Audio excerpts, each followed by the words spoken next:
পাচ্ছি subject plus verb plus কাকে কি কোন দিকে কোথা থেকে কিভাবে কি অবস্থায় কার সাথে কোথায় কখন কেন। এই ফর্মুলাটির সাহায্যে অনেক বড় বড় বাক্য কিভাবে অত্যন্ত সহজ ও সাবলীলভাবে ইংরেজিতে বলা যায় ও লেখা যায় সেই বিষয়টি আজকের ক্লাসের মাধ্যমে শিখব ইনশাআল্লাহ। আমরা একটি ছোট্ট এবং সহজ বাক্য দেখতে পাচ্ছি, আমি একটি ড্রেস কিনেছিলাম। এই বাক্যটিকে যদি ইংরেজি করতে বলা হয় তাহলে আমাদের অধিকাংশই পারব বলে আমি বিশ্বাস করি, যেমন আই বট আ ড্রেস। কিন্তু এই ছোট্ট বাক্যটির সাথে অনেক ধরনের ইনফরমেশন বা তথ্য এর সম্পর্ক রয়েছে। যেমন যদি জিজ্ঞেস করা হয় ড্রেসটি কোথা থেকে কিনেছিলেন, কিভাবে কিনেছিলেন, কার সাথে কিনেছিলেন, কখন কিনেছিলেন, কেন কিনেছিলেন, এতগুলো প্রশ্নের জবাব যদি একটি বাক্যের মাধ্যমে দিতে হয় তাহলে বাক্যটি এরকম হতে পারে, আমি গতকাল আমার বড় ভাইয়ের সাথে উৎসব মার্কেট থেকে নগদ টাকায় আমার ছোট বোনের জন্য একটি ড্রেস কিনেছিলাম। এই ধরনের অনেকগুলো ইনফরমেশন যুক্ত বাক্য যখন ইংরেজিতে প্রকাশ করতে হয় তখন আমরা কোন ইনফরমেশনটি আগে লিখব কোনটি পরে লিখব এক্ষেত্রে দ্বিধাদ্বন্দ্বে পড়ে যাই। কিন্তু এই ফর্মুলাটি যদি মাথায় রাখতে পারি তাহলে আমরা এ ধরনের বড় বড় বাক্য অত্যন্ত সহজ ও সাবলীলভাবে ইংরেজিতে লিখতে ও বলতে পারবো ইনশাআল্লাহ। এই বাক্যটি যদি আমরা ইংরেজিতে লিখতে চাই তাহলে ফর্মুলা অনুযায়ী প্রথমে লিখব সাবজেক্ট। যেহেতু এই বাক্যে কেনার কাজটি আমিই করেছিলাম তাই এখানে সাবজেক্ট হিসেবে লিখব আই। তারপর মূল ভার্ব, যেহেতু এখানে মূল ভার্ব কিনেছিলাম পাস্ট ইনডিফিনিট টেন্স তাই মূল ভার্ব বাই এর পাস্ট ফর্ম বট লিখব। তারপর কি কিনেছিলাম, একটি ড্রেস কিনেছিলাম। আর ড্রেস কোথা থেকে, উৎসব মার্কেট থেকে, ফ্রম উৎসব মার্কেট। কিভাবে কিনেছিলাম, নগদ টাকায়, ইন ক্যাশ। যদি হতো বাকিতে কিনেছিলাম তাহলে লিখতাম অন ক্রেডিট অথবা অন অ্যাকাউন্ট। বন্ধুগণ এরপর লিখব কার সাথে গিয়ে কিনেছিলাম, আমার বড় ভাইয়ের সাথে, উইথ মাই ইল্ডার ব্রাদার। কখন কিনেছিলাম, গতকাল কিনেছিলাম, ইয়েস্টারডে। কেন কিনেছিলাম, আমার ছোট বোনের জন্য, ফর মাই ইয়ঙ্গার সিস্টার। এখানে একটি বিষয় পরিষ্কার হওয়া প্রয়োজন, যদি কোনো বাক্যে কখন এবং কেন এই দুইটি উপাদান একসাথে বিদ্যমান থাকে তাহলে যে কোনো একটি সেন্টেন্সের শুরুতে লিখতে হয়। আর কখন এই উপাদানটি আমরা সব সময় সেন্টেন্সের শুরুতে লিখতে পারি, তাই আমরা এই সেন্টেন্সে কখন এর উপাদান ইয়েস্টারডে শুরুতে নিয়ে আসব।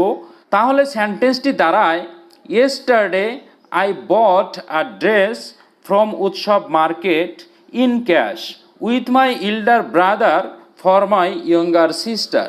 বন্ধুগণ এই বাক্যে আমরা 6টি উপাদান কি, কোথা থেকে, কিভাবে, কার সাথে, কখন এবং কেন এর ব্যবহার শিখলাম। চলুন এবার পরবর্তী বাক্যে যাওয়া যাক। আমি অফিসে যাওয়ার সময় রহিমকে স্কুল মাঠে করিমের সাথে আড্ডা দিতে দেখলাম। এই বাক্যটিতেও কয়েকটি উপাদান রয়েছে, যেমন আমি কাকে দেখলাম, রহিমকে। কি অবস্থায় দেখলাম, করিমের সাথে আড্ডা দেওয়া অবস্থায়। কোথায় দেখলাম, স্কুল মাঠে। কখন দেখলাম, অফিসে যাওয়ার সময়। এই বাক্যটিকে যদি আমরা ইংরেজিতে লিখতে চাই তাহলে কখন এর উপাদানটি, যেমন অফিসে যাওয়ার সময়, at the time of going to office শুরুতেই লিখে নিব। এরপর ফর্মুলা অনুযায়ী সাবজেক্ট আমি অর্থাৎ আই লিখব। তারপর মূল ভার্ব, যেহেতু এখানে মূল ভার্ব দেখলাম পাস্ট ইনডিফিনিট টেন্স তাই সি এর পাস্ট ফর্ম স লিখব। এরপর কাকে দেখলাম, রহিমকে, তাই লিখব রহিম।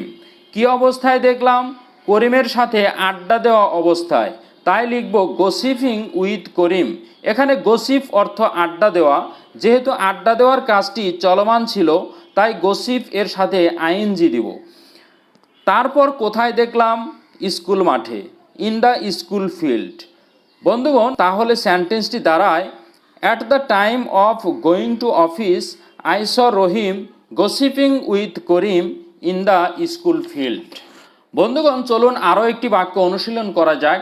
আমি আগামীকাল আমার কাকার সাথে সাক্ষাৎ করার জন্য বাস যোগে সিরাজগঞ্জ থেকে ঢাকা যাব।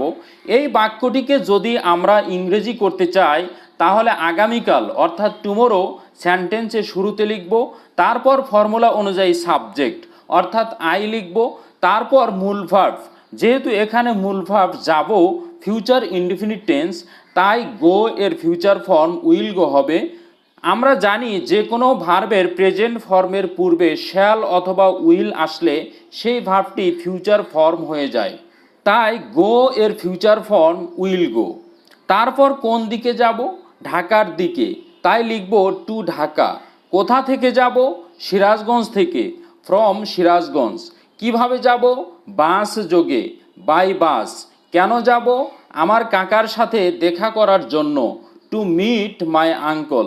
এখানে with a view to meeting my আঙ্কলও লিখতে পারি, তবে এক্ষেত্রে মিট এর সাথে আইএনজি দিতে হবে।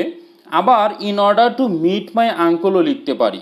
বন্ধুগণ, তাহলে সেন্টেন্সটি দাঁড়ায় tomorrow I will go to Dhaka from Sirajganj by bus to meet my uncle.